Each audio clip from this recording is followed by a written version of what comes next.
Halo guys, pagi ini saya melakukan perawatan tanaman terong yang berusia kurang lebih 1 bulan. Ini juga di ladang Tadah hujan dan tidak ada pengairan. Ini sama sekali tidak ada pengairan, hanya mengandalkan air hujan guys. Untuk populasi saya coba sekitar 80 pohon.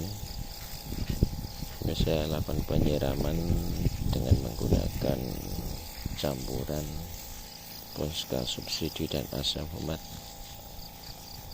dengan tangki 16 liter air.